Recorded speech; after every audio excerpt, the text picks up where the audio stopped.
어떤 손님이 레스토랑에 식사를 하러 간 상황을 한번 생각해 보겠습니다.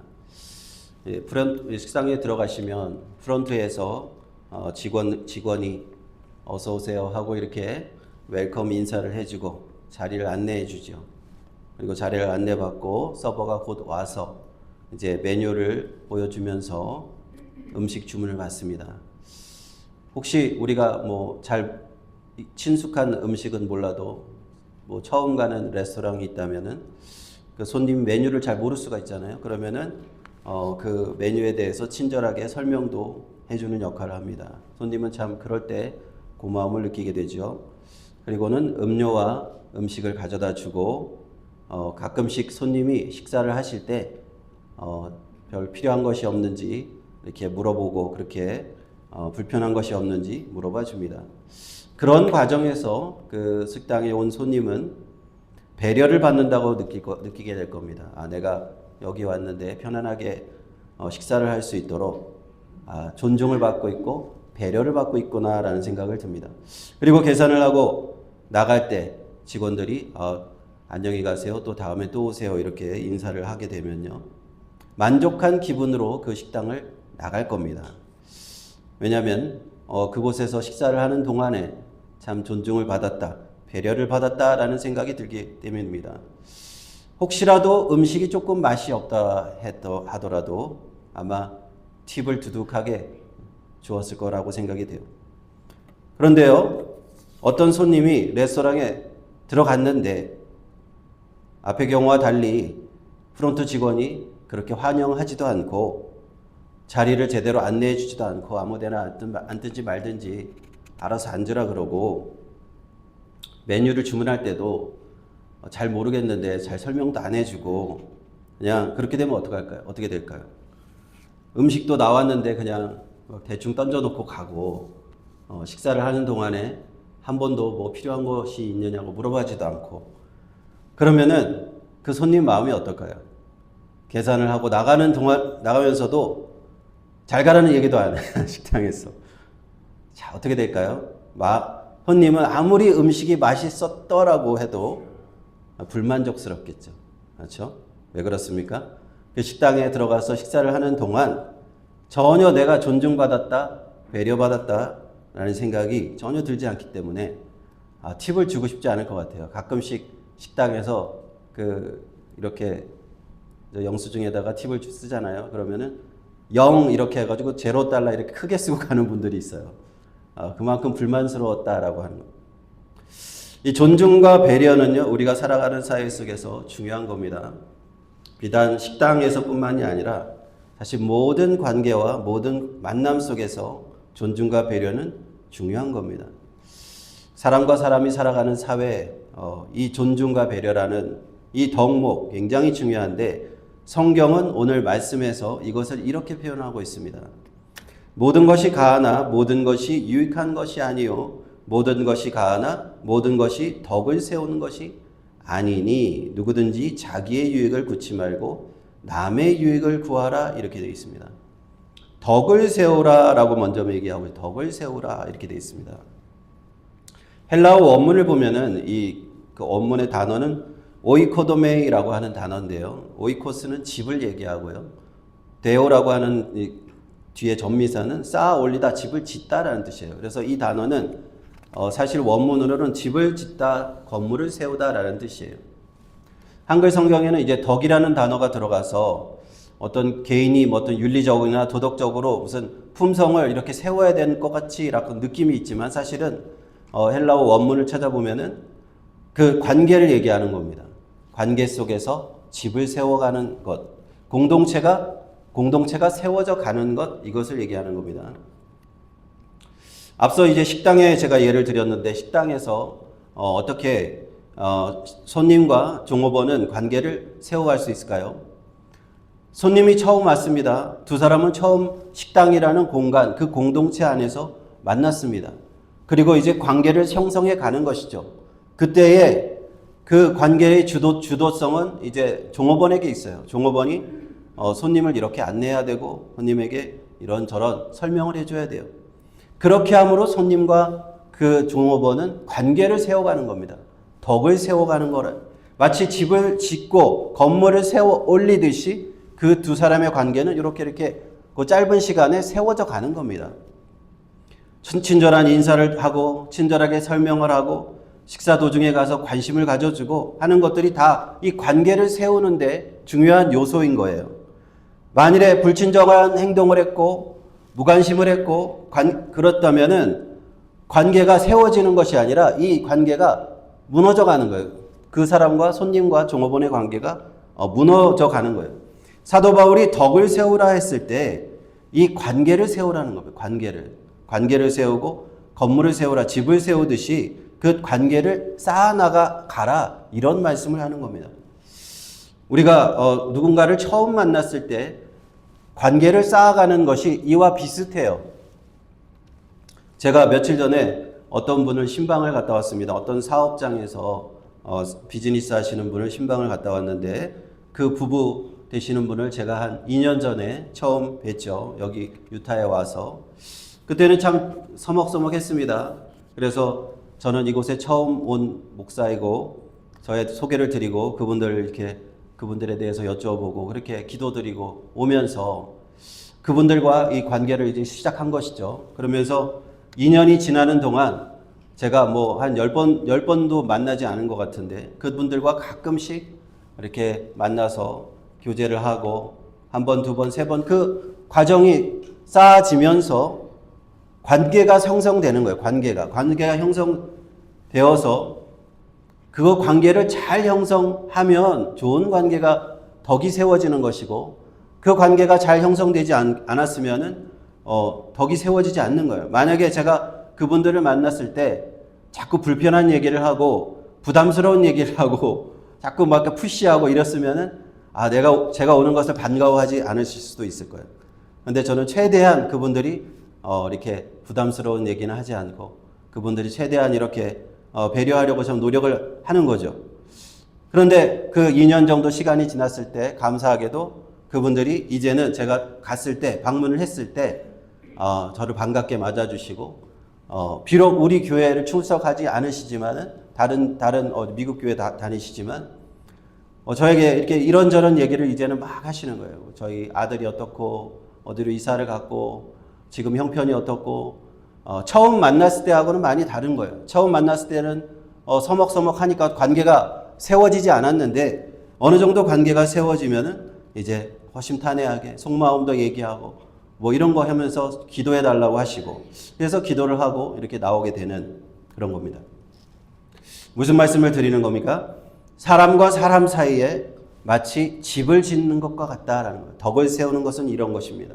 벽돌 하나 쌓아 올리듯이 이렇게 잘 쌓은 관계가 좋은 관계, 덕을 세우는 관계가 되는 겁니다. 반대로요, 사람과 사람이 만나서 거기서 이렇게 덕을 세우지 못하면, 관계를 쌓아나가지 못하면 어떻게 됩니까? 서로 무례하게 하고, 종업원이 손님에게 무례하게 하고, 무관심하고, 나쁜 말과 행동을 하게 되면은 그 관계는 무너지는 거예요. 처음에 좀 세우려다가 무너지는, 집이 무너지듯이 무너져 버린다는 겁니다. 교회도 이와 같습니다. 교회는요, 그리스도인들이 모이는 공동체로서 예수님을 나의 구주로 믿고 하나님의 자녀가 된 백성들이 모이는 공동체인데, 사도 바울은 이 공동체에 덕을 세우라 말씀합니다. 이 관계에서 좋은 관계를 쌓아나가라, 좋은 교회를 세워나가라 말씀하는 겁니다. 어떻게 관계를 쌓고 어떻게 교회를 세워나갈 수 있습니까? 바로 이 존중과 배려의 관계 속에서 우리는 싸울 수 있다는 겁니다. 마치 집을 세우는 것과 똑같습니다. 건물을 세우는 과정하고 똑같아요. 그 건물은 벽돌 하나하나 이렇게 쌓아서 세우지만 교회는 어떻게 세웁니까? 바로 저와 여러분이 하나하나의 벽돌이 되시고 하나하나의 기둥이 되고 지붕이 돼서 이 교회를 세우는 겁니다. 그렇게 교회는 세워져 가는 겁니다. 덕을 세우라는 말씀은 그런 말씀입니다. 교회를 세워라. 그러므로 그 관계 속에서 우리가 아름다운 그리스도의 공동체를 세우라고 말씀하시는 거고요. 그 핵심은 바로 존중과 배려인 줄로 믿습니다. 사도 바울은 두 번째로 남의 유익을 구하라 라고 말씀했습니다. 덕을 세우려고 하는데 그렇게 관계를 하나하나 잘 쌓아나가야 하는데 그 관계를 세우는 방법은 다른 방법이 아니에요. 다른 사람의 남의 유익을 구하는 거예요. 나 자신의 유익이 아닙니다. 남의 유익을 구하는 거예요. 다른 사람의 유익을 구하는 겁니다. 앞에 종업원과 손님의 비유로 다시 돌아가겠습니다. 그때 종업원이 손님에게 친절을 베풀고 메뉴를 설명해주고 간혹 그 사람에게 뭐 필요한 게 없냐고 물어보고 하는 것은 무엇입니까? 종업원이 자신의 유익이 아니라 그 상대방의 유익을 구하는 거죠. 손님의 유익을 구하는 것입니다. 종업원의 입장에서는 자기 유익을 구한다면은 되도록이면 그냥 말도 적게 하고 좀 편하게 그냥 10걸음 걸을 거 5걸음만 걷고 10마디 할 거 5마디 하는 게 자기한테 편할 거예요. 자기 유익은 그럴 거예요. 자기 다리도 아프고 하루 종일 서서 일하려면 힘들고 그렇겠지만 내가 이 손님이 오셨을 때 그 한 2시간 남짓한 그 식사 시간에 그분이 정말 최선의 경험을 하고 최고의 식사를 하고 가실 수 있도록 그 사람의 유익을 구하는 거예요. 그 사람의 유익을 구해주는 겁니다. 손님의 유익을 구해주는 겁니다. 그렇게 불편함이 없도록 식사를 할 수 있도록 할 때 그 관계는 형성이 되는 거예요. 남의 유익을 구할 때 이 관계가 형성된다 이것입니다.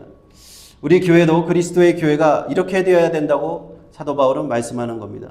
우리 각자가 그리스도의 몸된 교회를 세워가는 과정에 있어서 나 자신의 유익을 구할 것인가 다른 사람의 유익을 구할 것인가 라를 생각해 봅니다. 내가 원하는 바가 있고 내가 좋아하는 게 있고 내 생각이 있고요. 내 고집이 있습니다. 사람은 다 누구나 똑같아요. 그러나 다른 사람이 원하는 바와 다른 사람이 좋아하는 바가 또 있어요. 그렇죠? 다른 사람이 생각하는 바가 있습니다. 그럴 때 사도 바울은 누구를 생각하라는 겁니까? 나의 유익이 아니라 내 생각이 아니라 다른 사람을 생각하는 거예요. 다른 사람의 필요를 먼저 생각하라는 겁니다. 다른 사람이 원하는 바가 무엇인지 먼저 생각하라는 겁니다. 그러할 때 우리가 교회를 세워갈 수, 관계를 세워갈 수 있다라는 겁니다. 그렇지 않으면요, 교회는 생각보다 쉽사리 무너집니다. 세워지지 않습니다. 무너집니다. 왜 교회들이 무너져 가는지 아세요? 다 자기 얘기만 하거든. 내 뜻대로만 하려고 하거든. 내 생각만 얘기하거든. 그러니까 내 주장만 옳다고 하다 보니까 이 관계가 쌓아지지 않는 거예요. 다른 사람의 얘기를 들어줘야 되는데 다른 성도들의 얘기를 듣고 성도님 어떤 필요한 것이 있습니까? 원하시는 것이 무엇입니까? 종업원이 손님을 챙기듯이 이렇게 교회가 챙겨줘야 되는데 다른 사람의 얘기를 듣지 않고 내 고집대로만 하려고 하니까 그런 교회들이 쌓아질 수가 있나요? 쌓아질 수 없어요. 마치 모래알이 이렇게 뭉쳐지지 않는 것처럼 그냥 흩어져 버리듯이 바스러지고 부스러져서 건물이 세워지지 않아요. 서로가 서로의 주장만 내세우면요, 교회는 쉽게 무너집니다. 그런 교회들이 너무 많아요. 가정에서도요, 직장에서 다 마찬가지입니다. 이 원리는 굉장히 중요한 원리입니다.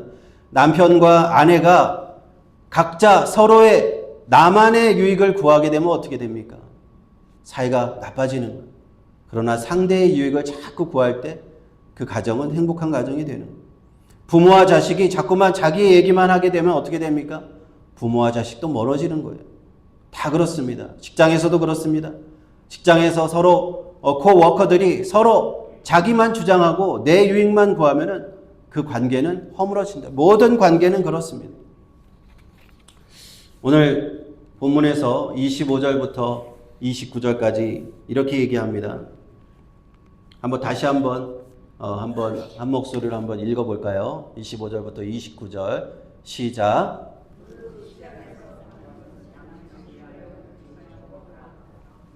땅과 거기 충만한 것이 주의 것임이니라. 불신자 중 누가 너희를 청하매 너희가 가고자 하거든 너희 앞에 무엇이든지 차려놓은 것은 양심을 위하여 묻지 말고 먹으라. 너희에게 이것이 재물이라 말하거든 알게 한 자와 위 양심을 위하여 먹지 말라. 내가 말한 양심은 너희의 것이 아니요 남의 것이니. 이 고린도 교회에 이 우상의 재물을 먹는 문제가 있었는데 이것으로 그 사람들이 좀 많이 혼란스러웠어요. 그 고린도라는 도시 자체가 우상이 가득한 도시입니다. 그래서 시장에서 음식을 팔 때 그 음식은 일단 우상한테 한번 갔다가 온 음식이에요. 우상한테 제물로 한번 드렸다가 드리는 거예요. 우리가 마치 그 한국에서 뭐 할 때 고사 먼저 지내고 돼지머리 놓고 고사 지내고 무슨 사업도 하고 그렇게 하잖아요. 그렇게 한번 하고 그냥 시장에다 갖다 파는 거예요. 그러다 보니까 시장에서 사 먹는 음식이 우상 제물에 바쳐지지 않은 음식이 없는 거예요. 거의 없는 거예요. 그런 상황에서 예수님을 믿는 성도들은 뭐 그렇게 그 믿음 가운데서 그 시장의 제물을 사다가 먹을 때 자유함이 있었습니다. 그 무슨 말이냐면 우상은 아무것도 아니고 그 우상에게 바쳤다는 것이 큰 의미가 없으니까 그냥 집에서 내가 혼자서 사 먹을 때는 자유롭게 먹을 수 있었습니다. 그렇게 가르쳤어요. 그런데 누구 집에 초대를 받아서 갔단 말이에요. 믿지 않는 성도의 집에, 사람의 집에 초대를 받아서 갔을 때 그때 이제 이 상황이 생기는 겁니다. 초대받은 사람이 초대한 사람이 이렇게 차려준 음식을 먹으려고 할 때 그 음식을 누군가 와서 제3자든 누군가 와서 이것은 우상에게 바친 제물인데 당신이 먹느냐라고 질문을 했을 때 어떻게 할 것인가 하는 것이죠. 평소 같으면 그냥 아무런 양심에 거리낌 없이 먹었겠지만 그때 그것을 지적해 준 사람, 그 사람의 양심 때문에 먹지 말라는 거예요. 좀 일관성이 없어 보일 수도 있는데 그때 그 사람 앞에서 그걸 먹게 되면은 그 사람이 양심이 상할 수가 있고 그 사람이 시험에 들 수 있으니까 그 사람이 시험 들게 하지 말라는 얘기입니다. 내가 자유롭게 그것을 다 먹을 수 있어요. 내가 할 수 있는 걸 다 할 수 있습니다. 그렇지만 그렇게 얘기한 사람, 그 사람의 유익을 위해서 그것을 먹지 말라. 그렇게 이제 말씀하고 있는 겁니다. 바로 이 상황에서 사도 바울은 덕을 세운다는 것, 남의 유익을 구한다는 것, 이것이 어떻게 적용되는가를 얘기하는 거예요. 나는 그 음식을 먹는데 양심이 거리낌이 전혀 없어요. 우상은 세상에 아무것도 아니에요. 하나님 한 분밖에는 하나님은 안 계신데 감사함으로 먹으면 다 먹을 수 있는 겁니다. 그렇지만 그 순간에 내가 그 음식을 먹으면 덕을 세우지 않을 때, 저 사람을 위해서 다른 사람의 유익이 전혀 되지 않을 때 나는 그것을 먹지 않을 수 있다라는 거예요. 그 관계를 해치려고 할 때 먹지 않는다라는 거예요. 그래서 사도 바울은 뭐라고 얘기하면은 만약에 내가 형제를 시험에 들 것 같게 하면 나는 죽을 때까지 고기를 안 먹을 것이다 이렇게 얘기하는 겁니다. 그 사람의 유익을 위해서 나는 나의 자유도 절제할 수 있다. 이것을 얘기하고 있는 겁니다. 이어서 31절에 그런즉 너희가 먹든지 마시든지 무엇을 하든지 다 하나님의 영광을 위해서 하라 말씀입니다. 그리스도인들의 생활 태도가 원칙이 이겁니다. 모든 것을 다 하나님의 영광을 위해서 해라. 먹든지 마시든지 덕을 세우고 남의 유익을 구하고 교회를 세우고 그렇게 해야 하나님께서 영광을 받는다는 겁니다. 내 유익을 위해서 살지 말고 다른 사람의 유익을 위해서 살으라. 유대인에게나 헬라에게나 하나님의 교회에나 거치는 자가 되지 말라라고 합니다. 다른 사람들에게 영향을 미칠 때 내 행동과 내 말이 내 스스로 자유롭게 할 수 있지만 절제하라는 거예요. 절제. 유대인에게 유대인이 듣기 싫은 얘기 하지 말라는 얘기예요. 헬라인에게 헬라인은 또 유대인하고 다릅니다. 헬라인에게 헬라인이 또 듣기 싫은 얘기 하지 말고 그 사람들이 싫어하는 거 하지 말라는 거예요. 왜 그렇습니까?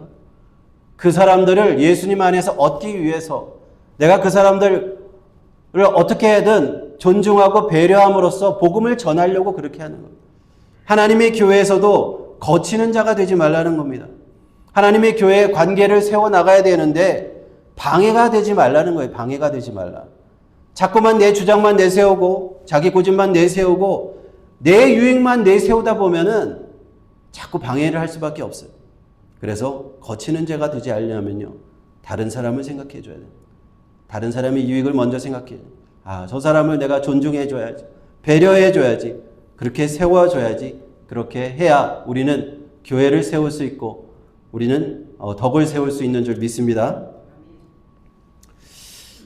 많은 분들이요, 교회를 다니다가 시험이 들어서 교회를 떠나게 되는데 그 이유 중에 많은 부분이 사람들에게 상처를 받았어요.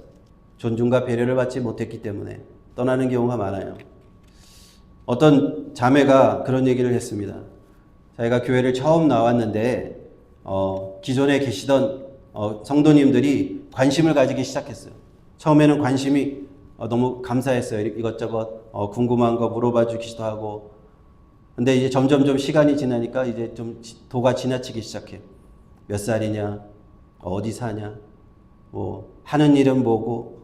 근데 나중에 부모님은 뭐 하시니? 그러면서 호구조사가 들어가. 그러면서 왜 아직 결혼을 못했어? 그러면서 이 점점점 부담스러운 이렇게 질문으로 나아가다가 나중에 옆에서 또 누가 한마디 합니다.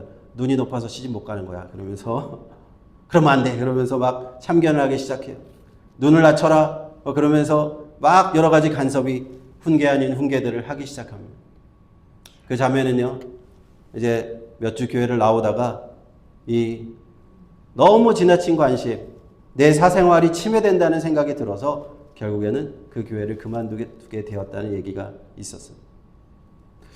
이러한 예에서 우리 교회 기존에 계셨던 교인들은 문제가 무엇이었습니까?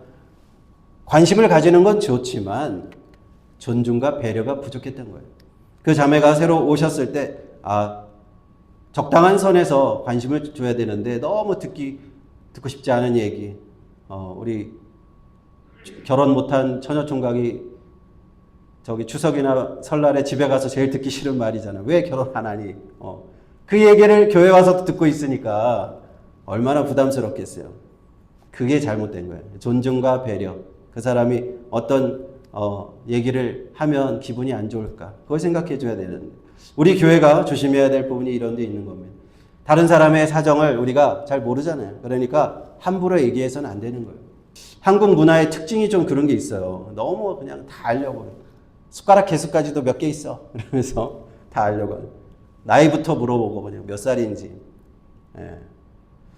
한국에서 그래서 이 공인이나 연예인이 된다는 건 참 어려운 것 같아요. 사람들이 너무 많이 알려고 해요. 자기에 대해서 그냥 일거수일투족 따라다니면서 알려고 한단 말이에요. 그런 면에서 좀 미국 문화는 조금 좀 나은 면이 있습니다. 우리는 좀 미국 문화는 프라이버시를 존중해 주잖아요. 이렇게 처음 만나도 몇 살입니까? 물어보는 사람은 아무도 없습니다. 미국 사람은.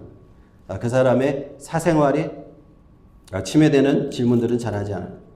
우리 그리스도인들도 교회 생활할 때 항상 이것을 기억해야 됩니다. 내가 저 사람을 존중해주고 있는가? 배려해주고 있는가? 이것을 잊지 마시기 바랍니다. 누가 새로 오더라도 그거 되게 조심해야 돼요. 우리가 새로 오시는 분한테 너무 과도하게 그런 관심을 가지는 건 부담스러워할 수 있다. 그래야지 교회가 이렇게 성장하는 데 도움이 됩니다. 사도 바울은 오늘 말씀에서 이렇게 말씀합니다. 나와 같이 모든 일에 모든 사람을 기쁘게 하라. 이렇게 얘기합니다. 나를 본받으라. 나는 모든 사람의 모든 일에 있어서 나 자신을 기쁘게 하기보다는 다른 사람을 생각하고 있다는. 나 자신의 유익을 구하지 않고 다른 사람의 유익을 먼저 생각하고 있다. 그렇게 해서 많은 사람의 유익을 내가 이렇게 구하면서 저 사람을 존중하고 저 사람을 배려하는 이유는 맨 마지막에 뭐라고 되어 있습니까? 저희로 무엇을 얻게 한다고요? 구원을 얻게 하려고. 우리가 친절하게 하고 그것은 단지 그냥 내 이미지가 좋아지려는 게 아닙니다. 내가 그 사람한테 점수를 받기 위해라는 게 아닙니다. 저 사람에게 그리스도의 사랑과 존중과 배려를 통해서 그가 하나님을 만나고 그가 예수님을 만나고 그가 구원을 받게 하려는 줄로 믿습니다. 마가복음 10장 45절에 주님께서 이렇게 말씀하셨습니다. 인자가 온 것은 섬김을 받으려 함이 아니라 도리어 섬기려 하고 자기 목숨을 많은 사람의 대속물로 주려 함이니라 말씀하셨습니다. 주님은 십자가에서 죽으실 때 자신의 유익을 생각하지 않으셨습니다. 자신이 섬김을 받으려고 하지 않으셨습니다. 내가 이 땅에서 하나님의 아들로서 하나님이 보내신 자로서 독생자로서 내가 대접하려고 하지 않으시고 우리와 같은 저와 여러분 같은 죄인들을 생각하신 겁니다. 섬기려고 오신 겁니다. 자신의 목숨까지 다 주시고 우리를 위해서 십자가에서 죽으신 겁니다. 고난과 고통은 예수님에게도 어려운 것이었지만 그것은 우리를 위한 예수님의 존중이요 배려요 섬김이었던 걸로 믿습니다. 저와 여러분 이러한 은혜를 받았어요. 예수님의 이러한 은혜로 우리는 구원을 받았습니다. 예수님이 우리를 먼저 섬겨주셨어요. 그러므로 우리가 서로를 섬겨야 될 줄로 믿습니다. 우리 그렇게 할 때 우리는 두 가지를 할 수 있는, 덕을 세울 수 있고 남의 유익을 구할 수 있고, 그렇게 교회는 세워져 가는 겁니다. 관계는 쌓아져 가는 겁니다. 우리가 서로 그렇게 예수님을 본받아서, 예수님의 십자가의 길을 본받아서 덕을 세우고 남을 유익하게 하면서 우리 관계를 세우고 교회를 세울 수 있기를 주님의 이름으로 축원합니다.